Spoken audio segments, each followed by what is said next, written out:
If we're not talking about how the institutions have all the money, if the institutions, this is for the next show, but the institutions are going into these communities using their tax-exempt status and purchasing single-family homes, that has to be criminal. That has to be stopped as well. And we cannot allow that. All right? That's the other thing we have to understand. We have power in this situation, but we certainly cannot stand by and do nothing. Guys, I want to tell you about this retreat. I want you to join us in November. We're going to be having a last mile retreat, finishing all the things that matter to us. If you have a financial plan, if you have a business, a book, a song, a creation, it doesn't matter. We want you in the building for this retreat, guys. We are going to be pushing you to the finish line, and we are going to be doing everything. We already have the venue. It's at Birdhouse Riverside.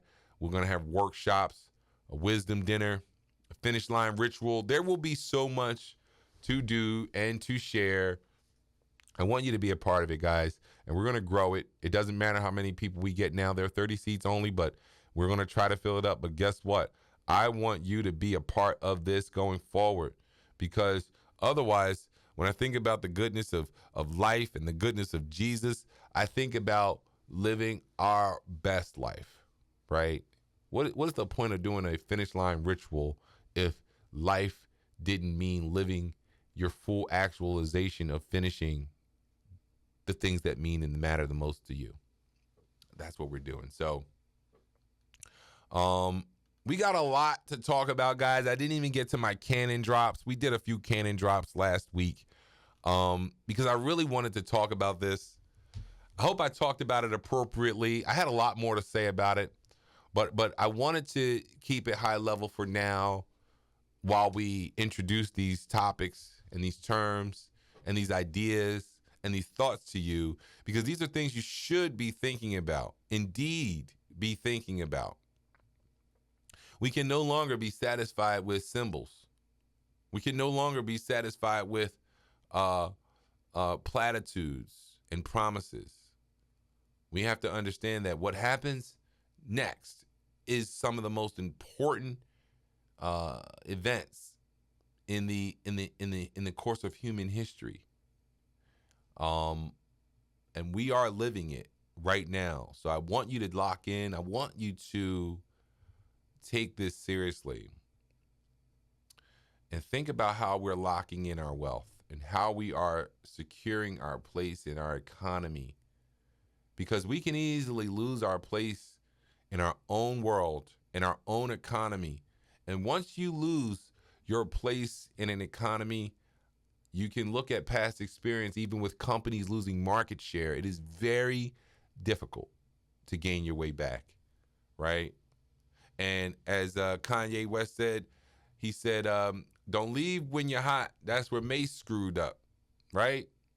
And I thought about that line, and you think about it, it's true. You can't just leave when you're hot and think you're going to come back and still be in the same position. Only person to really do that, we got a Michael Jordan for 1,000, Alex. But outside of him, that's what made what he did. No one even talks about that when we talk about GOAT conversation. I try to stay out of this, but it's my show, so we can talk about whatever we want on my show. But no one ever talks about Michael's comeback as one of the biggest, most, the highest level of and he came back and three-peated. So he three-peated before he left. And then not only came back to be the best player as he was when he left, he did what he did when he left. He won 2 MVPs, 1996, 1998, right? If you remember, he won an MVP in 1991 and 1992. He won 3 finals MVPs. He won 3 finals. He came back to be the greatest player as he was before. There is and Muhammad Ali is another. These things are peak level greatness, pantheon level greatness. And we brush over when we talk about the GOAT conversation. The fact that anyone can even compare LeBron James and Michael Jordan in the same breath shows they need a Tylenol, or they need they need something strong to get their head back, to where it needs to be. But the level of greatness it takes to step away and come back and resume is beyond legendary. So I say that to say, let's not play with fire. Let's not try to lose our tenuous spot in our own economy and think that one day we're just going to work our way back. It's not going to happen. And we need to be making inroads and making progress in our own economy, not regression, not isolation. So we're going to be talking about this topic a lot more, guys. I got to get to the next show because we got a lot there too. It's bombs over Baghdad every day in my show because guess what, guys? There is so much to talk about and there is so much to give language to that I realize we do not have language for. I want to get it all out in one show, but the point is we got to do the show every day so it just comes out. This is what I'm thinking. This is what I know. And I'm going to break it down to you slowly, surely, each day so that you can get a perspective on where you need to be thinking politically, economically, socially, financially, relationally, right? We got to stop all this make believe, and we got to start getting down to the business of judging people by their economic allegiances. It's easy. Judge people by their economic allegiance. You can tell a lot by somebody's economic allegiance, guys. Don't look further than someone's economic allegiance. It's not hard. But let's start calling it out. Revaluing America is talking about your economic allegiance. I only got a few minutes left in this show. Where is your economic allegiance? So to our white friends, all right, who have those, hate has no home here sign in their yard, who work at nonprofit institutions that claim to support DE&I, that claim to support inclusion, belonging, equality, mercy, benevolence, Christ-like Christian principles, Judeo-Christian values. We're going to hold them all accountable because you cannot purport to have those views, have those feelings, have those sentiments, but not work with me economically. And I think that's what we're experiencing a lot in our world is a lot of intermingling, a lot of diversity, a lot of bingo, pizza nights, basketball games, bake sales, but no economic collaboration, no economic allegiance, no economic support. We got to take that with for what it's worth. If you don't support me economically, I know where you stand. Period. Your economic allegiance is the most clear indicator of what you believe, what you want, who you are. So when we start to talk about, as we will on this show and on the next show, as we talk about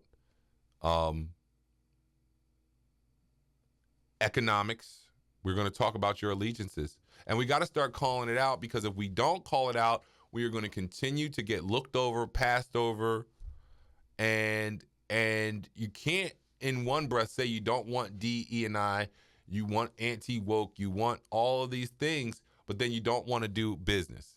That's what we got to push at, guys, because I've seen and been on both sides of this issue.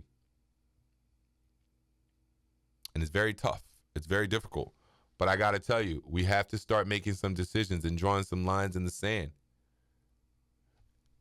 If you don't have economic, business, allegiance, community, collaboration, support with me, then we are not community. We are not really anything. And I think we have to start coming at things with that attitude. And I know it's a little uncomfortable because it just seems like, well, why make it about money? That's the trick of the enemy as well. They don't want to make it about money because everything's about money. We have to make it about money.